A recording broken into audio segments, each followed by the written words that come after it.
बात 1985 की है। राजस्थान के एक छोटे से गांव कुंडलपुर में एक पुराना कुआं था, जिसे गांव वाले खून वाला कुआं कहते थे।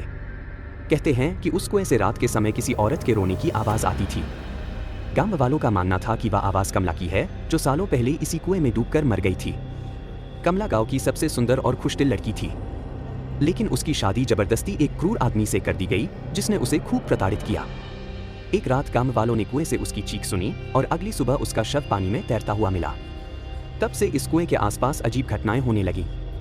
जो भी रात के समय कुएं के पास जाता, वह कहता कि उसने किसी औरत की रोती हुई आवाज सुनी। कुछ लोगों ने यह भी दावा किया कि उन्होंने कमला की परछाई को कुएं के किनारे बैठे देखा। यह सब बातें अरविंद के लिए सिर्फ अंधविश्वास थी। वह एक युवा शोधकर्ता था जो लोक कथाओं और सच्ची घटनाओं के पीछे के कारणों को जानने के लिए गांव में आया था। उसने गांव वालों से कुएं की कहानियां सुनी और फैसला किया कि वह एक रात वहां जाकर सब कुछ अपने कैमरे में रिकॉर्ड करेगा। अरविंद ने अपने साथ एक टॉर्च, कैमरा और रिकॉर्डर लिया और आधी रात को कुएं के पास पहुंच गया। आसपास अजीब सी सन्नाटा था। अचानक टॉर्च की रोशनी कमजोर होने लगी।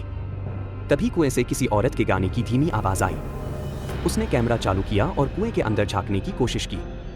कुएं में पानी नहीं था, लेकिन गहराई से कोई सफेद साड़ी पहने औरत ऊपर चढ़ती हुई दिखाई दी। अरविंद के पसीने छूट गए। उसने भागने की कोशिश की, लेकिन उसकी टॉर्च बंद हो चुकी थी। अचानक उसे किसी ने पीछे से धक्का दिया और वह कुएं में गिर गया।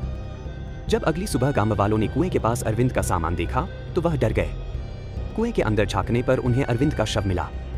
उसका चेहरा डर के मारे सफेद पड़ चुका था और उसके गले पर अजीब निशान थे। उसके कैमरे में रिकॉर्ड हुई आखिरी फुटेज ने गांव वालों को झकझोर कर रख दिया। उसमें सफेद साड़ी पहने औरत ने साफ साफ कहा, जो इस कुएं के पास आएगा वह अपनी जान देकर मेरी कहानी बताएगा। तब से उस कुएं को बंद कर दिया गया है।